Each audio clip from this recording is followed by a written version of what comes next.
জীববৈচিত্র্য ও বনভূমি রক্ষায় আর কোনো বনভূমি বেদখল হতে দেয়া হবে না বলে সাফ জানিয়েছেন পরিবেশ ও বন উপদেষ্টা সৈয়দা রিজওয়ানা হাসান। তিনি জানান, এরই মধ্যে কক্সবাজার উপকূলের প্রায় ৯,৫০০ বনভূমি উদ্ধার করা হয়েছে। সেখানে জোয়ার ভাটার পানি প্রবাহ স্বাভাবিককরণ, বালিয়াড়ি পুনরুদ্ধার করা হবে।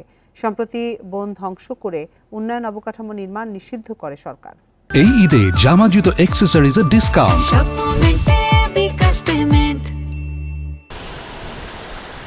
পরিযায়ী পাখি ও সামুদ্রিক কচ্ছপ প্রজননের অন্যতম স্থান কক্সবাজারের সোনাদিয়া দ্বীপ।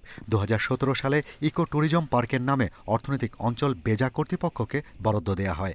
সেখানে ৯,৪৬৭ একর বনভূমিতে পর্যটন কেন্দ্র গড়ে তোলার পরিকল্পনা হয়।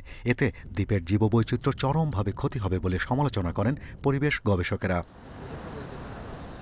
২০২২-এ কক্সবাজারের রামু উপজেলায় খুনিয়াপালং সংরক্ষিত বনে ১৯.১ একর বনভূমিতে ফুটবল ফেডারেশনকে বরাদ্দ দেয় তৎকালীন সরকার।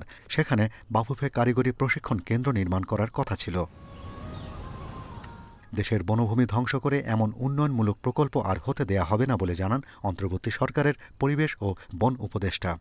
উন্নয়ন পরিকল্পনায় যে কিছু হলেই জায়গা নেই, কোথায় পাবো, বনের জায়গাটুকু নিয়ে নাও, এই মানসিকতা থেকে ফেরত আস। এই বেজার কাছ থেকে এইটুকুন বন আপনার ফেরত আনতে এক জীবনে পারতেন কিনা আমি জানি না, কিন্তু এখন বেজার কর্তৃপক্ষে যিনি নেতৃত্ব আছেন তার মধ্যেই সংবেদনশীলতা আছে। সোনাদিয়া নিঝুম দ্বীপ সহ উপকূলের পরিবেশ ও জীববৈচিত্র্য পুনরুদ্ধারের অংশ হিসেবে দখলমুক্ত করা হচ্ছে এই বনভূমি। খালের মুখ ও শাখা প্রশাখার বাঁধ অপসারণ করে জোয়ার ভাটার পানি প্রবাহ স্বাভাবিক, বালিয়াড়ি পুনরুদ্ধার ও সৈকত রক্ষায় ব্যবস্থা নেওয়া হচ্ছে।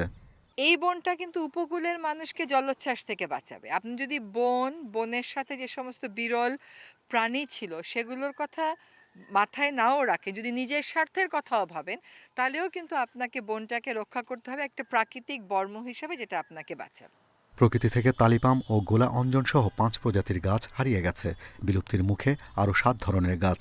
এর মধ্যে অন্তত ১০ প্রজাতির গাছ আগামী বর্ষায় প্রকৃতিতে ফিরিয়ে আনার কাজ শুরু হয়েছে বলে জানান পরিবেশ ও বন উপদেষ্টা। Shahriar Anirban, independent news, Dhaka.